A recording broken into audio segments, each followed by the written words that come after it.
আমিন। কোরআন হাদিসের বাইরে আমাদের কোনো যুক্তি আছে বলে থাকতে পারে? কখনোই।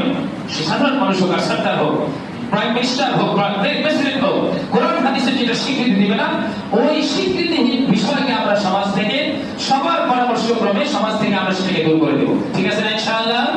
তো এটা সুস্পষ্টভাবে মাসআলার মধ্যে এসেছে বিবরণ সহ, যেভাবে হাত করা কাউকে যে এতটুকু দিতেই হবে, এটা কোরআন হাদিস কোনোভাবে স্বীকৃতি দেয় না। কেন মূলনীতিটা ছিল যেটা একটা ব্যক্তিগত আমল এবং মুস্তাহাব আমল, ওয়াজিব আমলও না, সামাজিক আমলও না করবেন।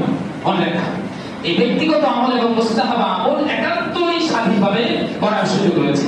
ইসলাম চায় আপনি কোনো গরিব, কোনো আত্মীয় কাউকে কিছু দিতে চান, আপনি তার বাসায় নিজ উদ্যোগে নিয়ে আপনি যান বা আপনার সন্তানকে পাঠান, কিনে দিয়ে আসেন। আর যদি না দেন সমস্যা নেই, গোনা হবে না, দিলে সওয়াব হবে।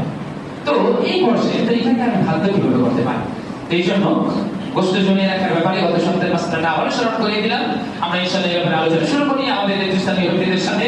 এই ব্যাপারে এই মাসলা যারা আলোচনা বাকি আছে সবাইকে জানাই, এবং এই ব্যাপারে সঠিক সিদ্ধান্ত যেন আমরা খুব দ্রুতই নিতে পারি ইনশাআল্লাহ, আমরা সেই চেষ্টা করবো। নারায়ণগঞ্জে আমি বলেছি সেখানেও এরকম আমল চালু ছিল। আমি যখন নেতৃস্থানীয়দেরকে জানিয়েছি, মাসলা দেখিয়েছি, ফতোয়া দেখিয়েছি, আলহামদুলিল্লাহ তারা 1 বছর শুধু চলেছে।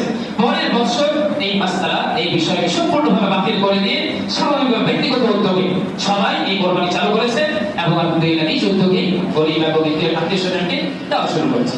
আল্লাহ তাআলা এইভাবে আমাদেরকে তৌফিক দান করুন। আল্লাহ আমিন।